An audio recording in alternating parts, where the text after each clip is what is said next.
اب جو عذاب آتا ہے وہ اس قوم پر جو ہو تو حامل کتاب الہی، شریعت خداوندی کی کسٹوڈین، اللہ کے رسول کی نام لیوا، اس کے ساتھ عشق کا دعویٰ کرنے والی، عمل اس کے برعکس ہو۔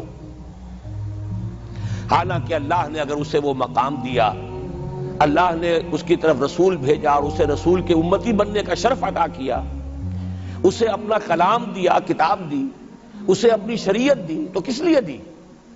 تاکہ اس پر خود بھی عمل کریں، اسے دوسروں تک بھی پہنچائیں۔ وہ گویا کہ اس روئے ارضی پر وہ امت، وہ قوم اللہ کی نمائندہ قوم ہوتی ہے، ریپرزنٹیٹو ہوتی ہے۔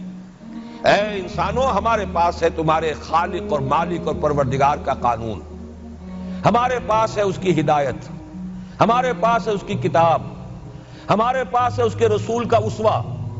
آؤ ہماری طرف، ہمیں جانچو، ہمیں پرکھو، ہمیں دیکھو، ہم واقعتاً اسی کتاب کے مطابق چل رہے ہیں نا؟ دیکھ لو، ہم جو کہتے ہیں وہی کرتے ہیں نا؟ وہی بات تو نہیں ہے کہ لما تقولون ما لا تفعلون، کبر مقتا عند اللہ ان تقولوا ما لا تفعلون۔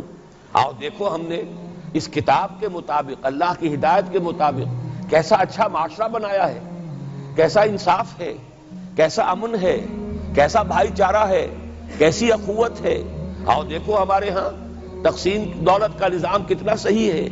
ایسا نہیں ہے کہ کوئی جو ہے اسے دولت کی بدہضمی ہو رہی ہو اور کوئی وہ ہے کہ جو بھوکا مر رہا ہو، ایسا نہیں ہے۔ دیکھو ہمارے ہاں انسانی شرافت، انسانی عزت، انسانی پریسٹیج اور انسانی حقوق بہتر سے بہتر شکل میں موجود ہیں، حریت ہے، آزادی اظہار رائے ہے، سب کچھ ہے۔ یہ کام اگر وہ امت کرے تو اس سے زیادہ خوش نصیب کوئی نہیں۔ پھر دنیا میں اس کو غلبہ ہوگا، دنیا کی خلافت اس کو دی جائے گی، دنیا کی امامت اس کو دی جائے گی، دنیا کی قیادت اس کو دی جائے گی۔ جیسے کبھی اقبال نے کہا تھا کہ سبق پھر پڑھ شجاعت کا، عدالت کا، صداقت کا، لیا جائے گا تجھ سے کام دنیا کی امامت کا۔ لیکن پھر وہی سبق پڑھنا پڑے گا جو صحابہ کرام نے پڑھا تھا۔ جب صحابہ کرام نے وہ سبق پڑھا تھا تو دنیا کی امامت اللہ نے ان کو عطا کی تھی کہ نہیں کی تھی؟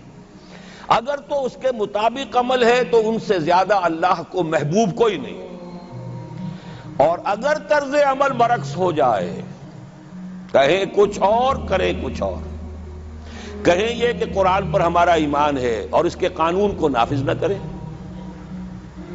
کہیں یہ کہ ہماری تو محبوب ترین شخصیت محمد ہیں اور ان کی سنت کے اوپر عمل نہ کریں صلی اللہ علیہ وسلم، قرآن نے جس شے کو حرام کیا ہے اس پر اس کا استعمال کر رہے ہوں۔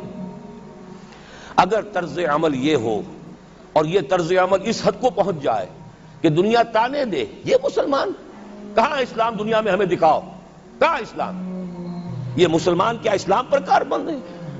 جارج برنارڈ شاہ نے کہا تھا کہ میں جب قرآن پڑھتا ہوں تو محسوس کرتا ہوں اس سے بہتر کتاب کوئی ممکن نہیں، لیکن جب مسلمانوں کو دیکھتا ہوں تو محسوس کرتا ہوں ان سے زیادہ ذلیل قوم دنیا میں کوئی نہیں۔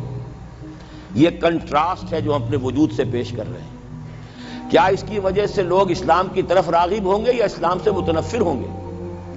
کیا ہمارا منہ ہوتا ہے ہم باہر جاتے ہیں؟ اسی لیے ہم تو تبلیغ، میں تو کم سے کم وہاں جا کر جو مسلمان کھوئی ہوئی بھیڑیں ہیں امت محمد صلی اللہ علیہ وسلم کی، انہی کو ریکلیم کرنے کی کوشش کرتا ہوں، جیسے کہ حضرت مسیح نے کہا تھا میں تو بنی اسرائیل کے گھرانے کی کھوئی ہوئی بھیڑوں کی تلاش میں آیا ہوں۔ میرا منہ نہیں ہے کہ میں وہاں کسی امریکن سے بات کروں، وہ یہ کہے گا تم اپنا گھر تو سنوارو، فزیشین ہیل تھائی سیلف۔ تم ایک چھوٹا سا ملک نہیں چلا سکتے، تم نے اس کا بیڑا غرق کر کے رکھ دیا ہے، تم نے اسے کورٹ آف وارڈ بنوا دیا ہے آئی ایم ایف کا۔ ہاں یہاں تو گھڑی گھڑی جو ہے قرقمین آتے ہیں آئی ایم ایف کے اور ورلڈ بینک کے قرقی کرنے کے لیے، ہر روز ایک نئی قرقی ہو رہی ہے، ہر روز جو ہے آج پھر گاڑیوں کا کرایہ بڑھ رہا ہے، بجلی کا کرایہ قرقی ہو رہی ہے۔ عوام کے اندر جو بھی راہ رہ گیا اسے بھی چوسنے کا اور کشید کرنے کے لیے ایک حکومت کو گرا دو، وہ تو بدنام کر دی گئی، دوسری حکومت لے آؤ اس کے ہاتھوں کچھ کام کروا لو، وہ بدنام ہو جائیں گے تو ان کو بھی ہٹا دینا۔ ان کا کیا کھیل ہے؟ یہ کھیل کھیلتے رہیں گے اور اس میں یہ ہے کہ اپنی قرقیاں کرتے چلے جاؤ۔ یہ حال اب کیا میرا منہ ہے کہ میں جا کر وہاں بات کروں؟ تم اپنے گھر کو دیکھو، تم اپنے ملک کو دیکھو، ایک وہ ہے جنہیں تصویر بنا آتی ہے، ایک تم ہو کہ لیا اپنی بھی صورت کو بگاڑ، ایک ہی ساتھ تم آزاد ہوئے تھے، ہندو بھی تھے کہ نہیں تھے؟ انہوں نے اس ملک کو بنایا ہے، اپنی معیشت کو، اپنی اکانومی کو اپنی بنیادوں پر، اپنے پاؤں پر، اپنے پیروں پر کھڑا کیا ہے۔ آج جو ہے وہ ایک منی سپر پاور بن چکا ہے، اور وہ کہ ڈرتا تھا پاکستان دو طرف سے ہمیں جو ہے قابو میں کر لے گا۔